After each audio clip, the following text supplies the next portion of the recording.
నెల్లూరు కావలి నియోజకవర్గంలో వైసీపీ మూకలు రెచ్చిపోయాయి. బోగోలు మండలం అల్లెమడుగు పంచాయతీ కడనూతల గ్రామంలో ఈ దారుణం జరిగింది. కడనూతల గ్రామంలో జగన్ ప్రభుత్వ హయాంలో ప్రభుత్వ భూమి దిరాక్రమణ, ఆ ప్రభుత్వ భూమిలో ముళ్ల పొదలు పెరిగి స్థానికులకి తీవ్ర ఇబ్బందులు, పాములు, తేళ్లు వస్తూ ఉండటంతో ప్రశ్నించిన స్థానికులు టీడీపీ నాయకులపై వైసీపీ నాయకుడు నాటకరాణి వెంకటరమణయ్య వారి మూకలు మారణాయుధాలతో దాడి చేశారు. నాటకరాణి సురేంద్రకి తీవ్ర గాయాలు అవ్వగా నెల్లూరు ఆసుపత్రికి తరలించారు. బాధితులని ఆసుపత్రిలో పరామర్శించిన ఎమ్మెల్యే కావ్య కృష్ణారెడ్డి.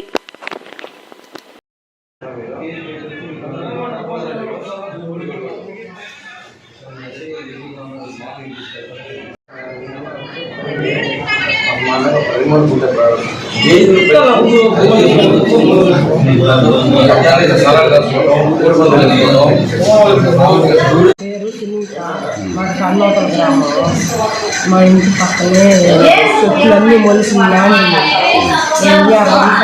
అడిగి సార్ అదంతా పావులు వస్తున్నాయి, క్లీన్ చేసుకుంటున్నారు. సరేనా జేసీబీ తీసుకొచ్చారు. వాళ్ళు వచ్చి మాకు అన్నారు. అనేసరికి మేము వదిలేసి జేసీబీ పంపించేసిన తర్వాత మేము వెళ్ళిపోయాం. తర్వాత ఎంగస్వామి అని ఆయన వచ్చి మమ్మల్ని ఇంటికి వచ్చి బెదిరించి ఆయన వెళ్ళిపోయాడు. మేము గమ్ము వెళ్ళిపోయాము. ఇంకేం తగు లేదు సార్. ఈరోజు బాబు అని ఆయన వచ్చి ఇల్లుగా మందు దాడేసి ఈదుల మీద చేరి బొడ్లు చేసి మాట్లాడుతున్నారు సార్.